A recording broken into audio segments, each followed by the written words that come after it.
तो देखिए आज हम पढ़ने वाले हैं डिटर्मिनेंट।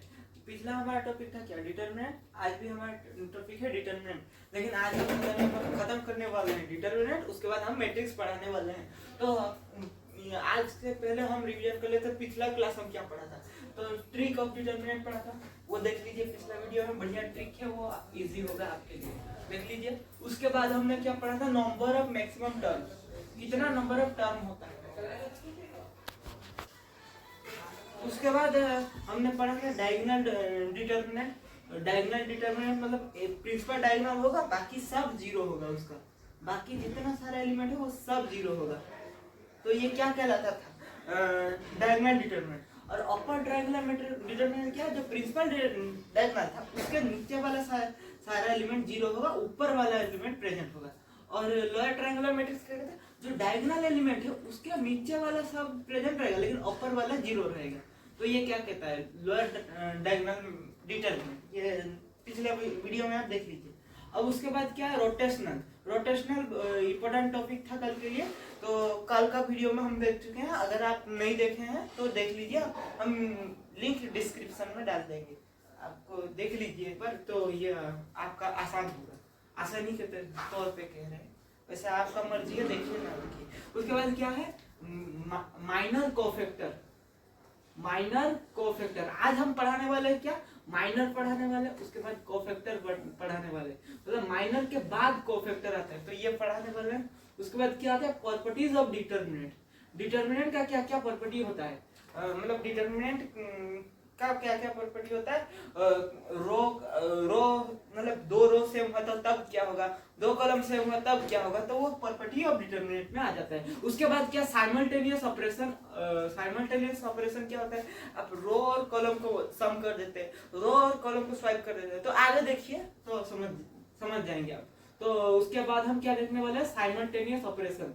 उसके बाद हम क्या देखने वाले, क्वेश्चन, बहुत सारे क्वेश्चन करने वाले डिटर्मिनेंट के बाद। उसके बाद इतना 4 टॉपिक करने के बाद, ये 3 टॉपिक और क्वेश्चन करने के बाद हम नेक्स्ट जाएंगे मैट्रिक्स में।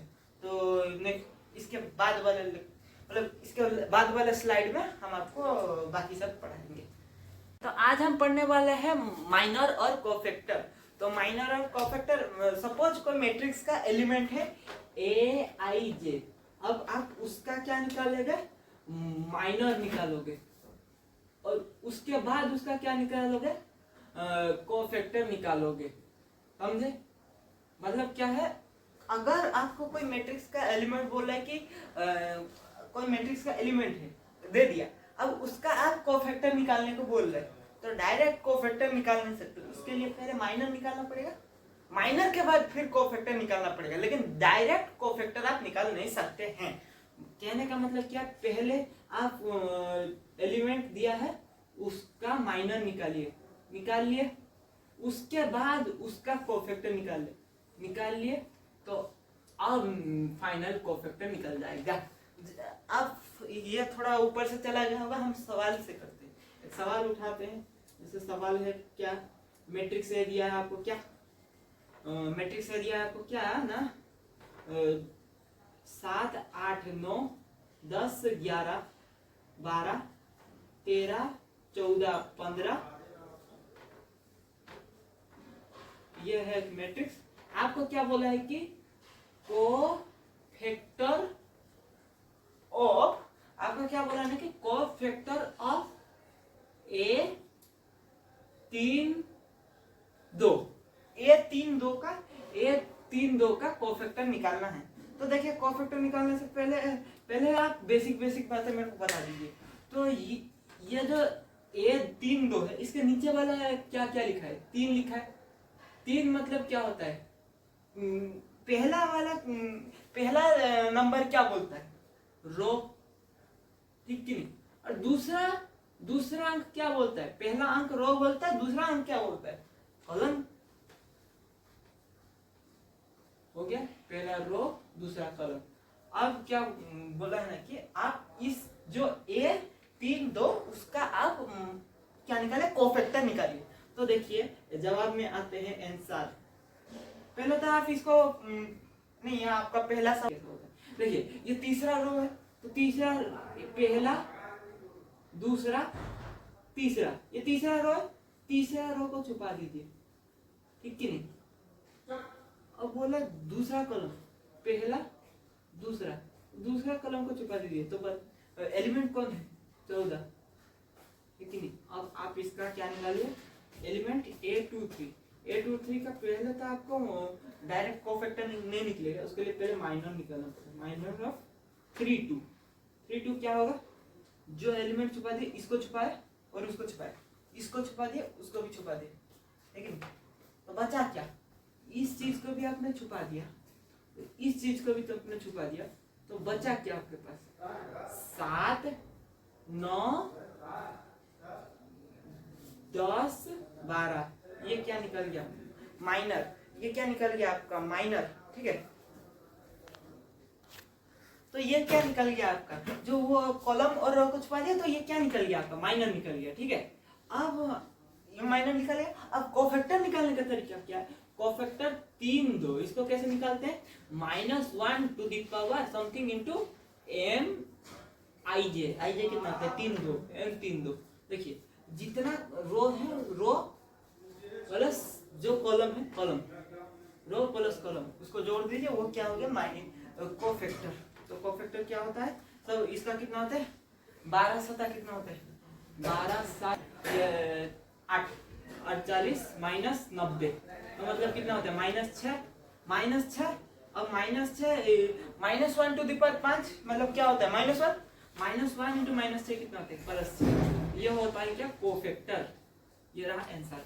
तो हमने क्या सीखा, तो कोई भी माइनर निकालने के लिए तो उस रो को छुपा दीजिए और वो कॉलम को छुपा दीजिए, बचा हुआ को डिटरमिनेंट निकाल दीजिए, माइनर हो गया। सॉल्यूशन में उतर पड़ते इसका। पहले तो आपने क्या बोला था, पहला चीज क्या कहता है रो, और दूसरा चीज क्या कहता है कॉलम। दूसरा क्या कह रहा है, दूसरा रो को छुपाओ, दूसरा रो को छुपा दिया, ठीक है। फिर क्या कह रहा है, पहला कॉलम को छुपा दिया, पहला कॉलम को छुपा दिया, बच गया जो है, जो बच गया उसको डिटरमिनेंट में रख दीजिए, वो क्या हो गया माइनर। किसका निकालना है, 2 1 का, तो 2 1 का माइनर क्या होता है, बचा हुआ एलिमेंट लिख दीजिए, 2 5 10 11, ये हो गया क्या 22 - 50, मतलब कितना हो गया, -8, और ये कितना होता है -8 और ये 3, -8 और 2। देखिए नीचे लिख देता हूँ, Cij बराबर क्या होता है, Cij बराबर -1 to the power i plus j mij, मतलब समझे, ये होता है क्या माइनर निकालने का तरीका, ये होता है माइनर निकालने का तरीका, ठीक है। अब इसको हम इसी फॉर्मूला से लगाते हैं, लगाइए। तो आपको क्या, अब हम क्या पढ़ने वाले, property of determinant. Property of determinant बहुत ही छोटा सा टॉपिक है, हम आपको शॉर्ट में बताने वाले हैं, तो जल्दी जल्दी देख लीजिएगा, इसमें ज्यादा टाइम नहीं लगाते हैं। प्रॉपर्टी ऑफ डिटरमिनेंट पहले में क्या कहता है, अगर कोई भी 2 रो एनी 2 रो या फिर एनी 2 कॉलम, ठीक है, कोई भी 2 रो और कोई भी 2 कॉलम, कोई भी 2 रो या फिर कोई भी 2 कॉलम, इन सब का अगर एलिमेंट्स, ऑल एलिमेंट्स, मतलब इनका सारा जितना एलिमेंट होगा एक रो या फिर एक कॉलम में, अगर सारा एलिमेंट, ऑल एलिमेंट अगर इक्वल हुआ या फिर प्रोपोर्शनल हुआ, अगर इक्वल हुआ या फिर प्रोपोर्शनल हुआ, तो उस केस में क्या होगा, डिटरमिनेंट क्या होगा, 0 होगा। मतलब कहने का मतलब क्या है ना कि 2 रो है 2 कॉलम है, उसका अगर एलिमेंट इक्वल हुआ या फिर प्रोपोर्शनल हुआ तो उसका डिटरमिनेंट क्या होगा, 0 होगा। अब मैं आपको एग्जांपल के माध्यम से समझाऊंगा। जैसे कि आपका कोई मैट्रिक्स लिया है 2 2 3 4 4 6 और क्या है 5 6 7, 5 8 7। अब आप इसका डिटर्मिनेंट निकालिए। देखिए पहले वाला रो दूसरे वाला रो पहले वाला रो से दुगना है। अच्छा से देखिए दूसरे वाला रो पहले वाला रो से दुगना है कि नहीं है। तो मतलब आप क्या कर सकते हैं, इस वाले 2 को कॉमन ले सकते हैं, इस वाले 2 को कॉमन ले लीजिए कॉमन। तो क्या हुआ 2 2 3 4 4 6 5 8 7, ये होता है हमारा डिटर्मिनेंट। अब इधर कॉमन ले लिए ना, तो क्या होगा 2 2 3। अब आप देखिए गौर से देखिए तो पहला रो और दूसरा रो क्या है, बराबर है। तो इस केस में क्या कह सकते हैं, डिटर्मिनेंट हमारा क्या होगा, 0 होगा। डिटर्मिनेंट हमारा क्या होगा, 0 होगा। तो देखिए प्रोपोर्शनल क्या कहता है, कितना गुना है, 2 गुना है, 3 गुना है, आधा है, या फिर 1/3 है, या फिर कितना भी मल्टीपल हो, तो उसको क्या कहा जाता है, कितना भी मल्टीपल हो उसको कहा जाता है क्या, प्रोपोर्शनल। प्रोपोर्शनल मतलब देखिए दूसरा पहले का दुगुना था, 3 गुना होगा, 4 गुना होगा, 5 गुना होगा, कुछ भी हो सकता है। मतलब पहला दूसरा से कुछ मल्टीपल। उसके बाद क्या कहता है, मान लीजिए कोई 1 1 4 1 1 4 हो सकता है। आप तीसरे रो में भी देख सकते हैं।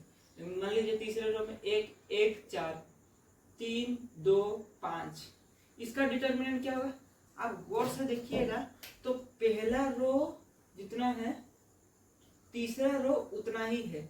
मतलब क्या होगा, दोनों का रो बराबर हुआ तो इसका डिटर्मिनेंट 0 होगा। अब आपके मन में सवाल होता होगा कि तीनों रो अगर समान हुआ तो क्या होगा, तीनों रो अगर समान हुआ तब क्या होगा, 1 4 4 1 4 4 1 4 4। अब क्या कर सकते हैं, अब देखिए आप कोई भी रो उठा लीजिए, कोई भी 2 रो ले लीजिए, या तो ये 2 रो, पहला बहुत सारा कहने का तो बहुत सारा होता है, मतलब कोई भी 2 उठा लीजिए,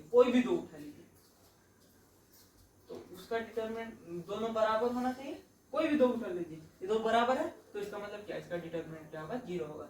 तो ये रहा पहला कॉन्सेप्ट। क्या होता है, कोई भी 2 रो और कॉलम सेम हुआ या फिर प्रोपोर्शनल हुआ, उस केस में क्या होगा, हमारा डिटरमिनेंट 0 होगा। तो ये रहा कॉन्सेप्ट। अब नेक्स्ट कॉन्सेप्ट हम पढ़ने वाले हैं क्या, रो और कॉलम के बारे में। अब नेक्स्ट चीज क्या, पहला प्रॉपर्टी ये क्या, दूसरा प्रॉपर्टी क्या है ना, कि दूसरा प्रॉपर्टी क्या है, कोई भी एक एलिमेंट है, कोई भी एक मैट्रिक्स है, उसके अंदर सारा एलिमेंट, कोई भी एक मैट्रिक्स है, मैट्रिक्स के अंदर या फिर डिटर्मिनेंट है, डिटर्मिनेंट या फिर मैट्रिक्स है, उसके अंदर ऑल एलिमेंट ऑफ रो या फिर कॉलम, मतलब all element of row and column, सारा एलिमेंट क्या होना चाहिए, ऑल जीरो। ध्यान देने वाली चीज है, ऑल 0 लिखता है सवाल में, आपको देखिएगा ऑल 0 लिखता है। ऑल 0 मतलब क्या, सारा 0। तो ध्यान देने वाली बात है, ऑल 0 लिखा है तो मतलब क्या होता है, सारा एलिमेंट 0 होगा। तो उस केस में हमारा डिटरमिनेंट क्या हो जाता है, 0 हो जाता है। तो उस केस में हमारा डिटरमिनेंट क्या हो जाता है, 0 हो जाता है। समझ गए,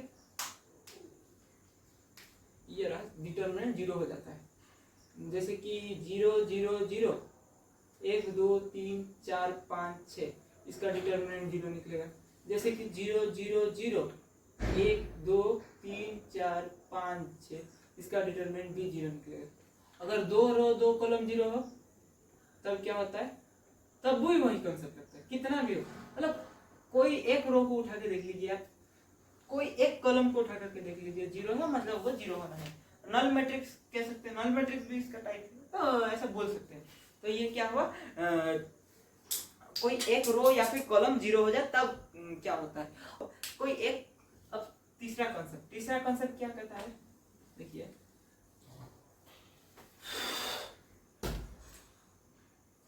तीसरा कॉन्सेप्ट क्या कहता है ना, कि कोई भी एक कॉलम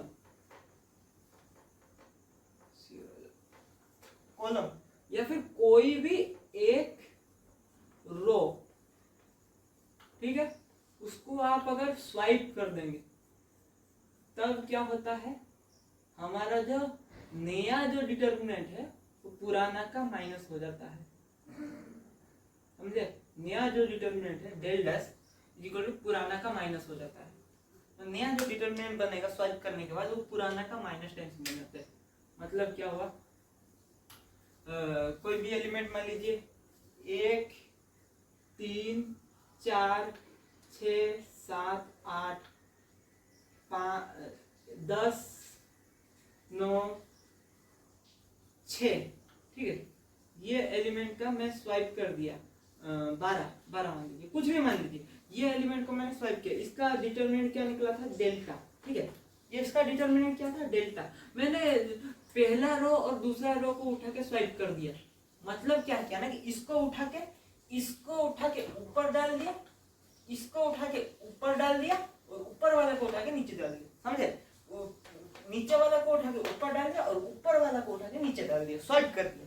तो अब क्या हुआ इसका आंसर, तो देखिए स्वाइप करने के बाद क्या है ना कि पहला रो और दूसरा रो चेंज हो जाएगा, 6 7 8 ऊपर चला जाएगा, ठीक है नहीं, 6 7 8 ऊपर चला जाएगा, 1 3 4 नीचे चला जाएगा, बाकी नीचे जो था वो एज इट इज रहेगा, उसमें कोई छेड़छाड़ी नहीं है। 10 9 12, अब इसको स्वाइप करने के बाद इसको हम स्वाइप कर दिए, स्वाइप करने के बाद इसका जो डिटरमिनेंट निकला, इस चीज का जो डिटरमिनेंट निकला वो क्या होता है, माइनस डेल्टा, ठीक है, इज इक्वल टू नहीं होता, स्वाइप कर दी, ठीक है, स्वाइप कर दिया अलग बात है, तो मतलब ये अलग इज इक्वल टू नहीं होता।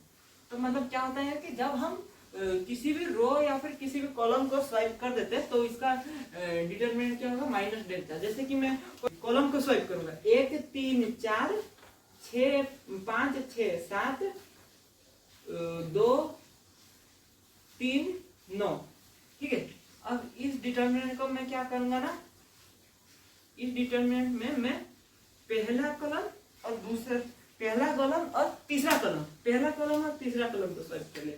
चलिए पहला कॉलम मैंने स्वाइप, पहला कॉलम और तीसरा कॉलम को मैंने क्या किया ना, स्वाइप कर लिया, स्वाइप SWIPE, स्वाइप करने के बाद क्या हुआ, मेरा मैट्रिक्स कैसा बना, 2 इधर आ गया, इसको उठा के इधर डाल दिया, उसको उठा के इधर डाल दिया, इसको उठा के उधर डाल दिया, उसको उठा के इधर डाल दिया। तो देखिए क्या होता है, 2 3 9 इधर चला गया, 1 3 4 उधर चला गया, है कि नहीं। अब बाकी जो एलिमेंट जैसा था वैसे ही उसको ऐसे ही रहने दीजिए, कोई छेड़छाड़ी मत कीजिए। 5 6 7, इसका डिटरमिनेंट क्या होगा, ये इसका कितना था, डेल्टा, तो इसका डिटरमिनेंट क्या होगा, माइनस डेल्टा। यही होता है, मतलब क्या होता है कि कोई भी एक रो या फिर एक कॉलम को स्वाइप कर दिए तो उसका डिटरमिनेंट माइनस 10 हो जाता है। अगर मैं बोलूं कि आप एक बार स्वाइप किया, जितना बार स्वाइप किया उतने बार माइनस लगाते जाइए। जैसा कोई है 5 6, मैंने क्या बोला, जितना बार स्वाइप करे उतना बार माइनस कीजिए, जितना बार स्वाइप करे उतना बार माइनस कीजिए, वो क्या गौर करने वाली बात है। जैसे मैं कोई बोलूंगा 5 6 7 8 12 13 में डिटरमिनेंट है जिसका डेल्टा है, इसका डिटरमिनेंट डेल्टा, ठीक है। अब क्या निकालेना कि मैंने क्या बोला, पहला रो और दूसरा कॉलम को स्वाइप कीजिए, पहला रो और दूसरा ना, पहला कॉलम और दूसरा कॉलम को स्वाइप कीजिए, कर दिए। तो स्वाइप करने के बाद क्या हुआ, 7 10 13 5 8 11, अब जो बीच में बचा था उसको जस्ट का तस रखने दीजिए, 6 9 12, ये हो गया मैट्रिक्स। इसका डिटरमिनेंट कितना निकला आपका, कितना निकला, जो डिटरमिनेंट था उसका नेगेटिव लिख दीजिए, जो था ओरिजिनल था उसका नेगेटिव लिख दीजिए, माइनस डेल्टा। अब मैं इसी डिटरमिनेंट में अब क्या करूंगा ना, अब इसी डिटरमिनेंट में अब जो हमारा फाइनल डिटरमिनेंट निकला, इसमें क्या करूंगा ना कि मैं मान लीजिए पहला और दूसरा को फिर से स्वाइप कर रहा हूँ, ठीक है, पहला और दूसरा को मैं क्या कर रहा हूँ, फिर से स्वाइप कर रहा हूँ, करूँ स्वाइप, क्या होगा, अब मैं पहला और दूसरा को स्वाइप कर रहा हूँ तो क्या होगा, 7 था इधर आ गया, 10 इधर आ गया, 13 इधर आ गया, बाकी क्या था 6 9 12, 6 9 12 इधर आ गया, 6 9 12, बाकी जो था उधर एडिटिव रह गया, ठीक है नहीं, बाकी जो था उधर एडिटिव रह गया 5 8 1।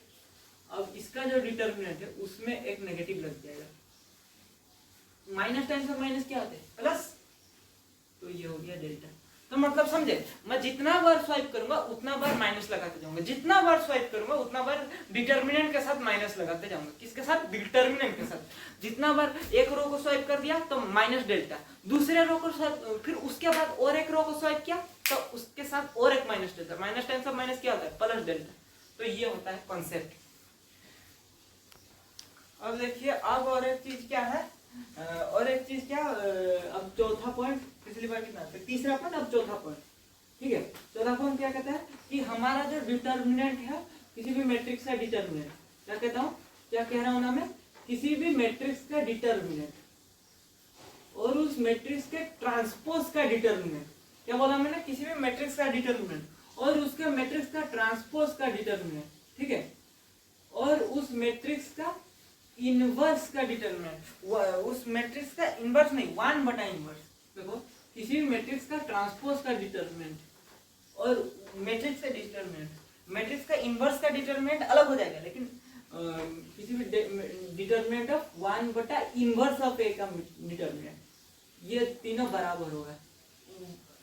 ए इनवर्स का डिटरमिनेंट नहीं, 1/ए इनवर्स का डिटरमिनेंट, ये तीनों बराबर हो जाएगा। क्या बोला? कोई भी मैट्रिक्स है डिटरमिनेंट ऑफ ए और उसका ट्रांसपोज, मैट्रिक्स है ए और उसका ट्रांसपोज और उसका इनवर्स का इनवर्स, मतलब 1/ए इनवर्स, 1/ए इनवर्स और ए ट्रांसपोज और ए, तीनों का डिटरमिनेंट क्या होगा? बराबर होगा। ये क्या कहता है हमारा चौथा नियम। अब पांचवा नियम क्या कहता है? पांचवा नियम क्या कहता है ना कि देखो, आप कोई मैट्रिक्स में k मल्टीप्लाई कर लो, ठीक है, कोई मैट्रिक्स में k मल्टीप्लाई कर लो, कोई भी आप मैट्रिक्स में k मल्टीप्लाई कर लो। मान लीजिए कोई मैट्रिक्स में डिजाइन कर देता हूँ 6 7 8 9 10 11 12 13 14 15, कोई भी मैट्रिक्स है, कोई भी रैंडम मैट्रिक्स है, कुछ मतलब नहीं है इससे। अब उसके साथ क्या है, k मल्टीप्लाई कर दिया, तब क्या हो जाएगा? k जाके हर किसी के साथ, हर एक के साथ गुणा हो जाएगा, k जाके हर एक के साथ गुणा हो जाएगा। कब? जब मैट्रिक्स था तब। ध्यान देने वाली बात है, ये ध्यान देने वाली बात है।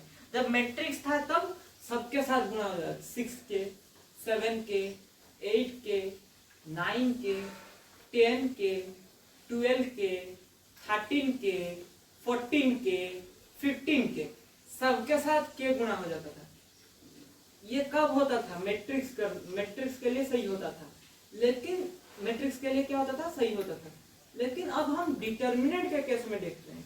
डिटर्मिनेंट के केस में अगर मैं k को मल्टीप्लाई कर दूं, अगर मैं डिटर्मिनेंट के केस में अगर मैं k को मल्टीप्लाई कर दूं, तब क्या होगा? अब देखिए, k को अब क्या करूंगा, वही मैट्रिक्स मान लीजिए, उसी का ही कर रहा हूं। चलो, 6 7 8 9 10 12 13 14 15, ठीक है। अब उसका डिटर्मिनेंट के साथ क्या मल्टीप्लाई कर रहा हूं।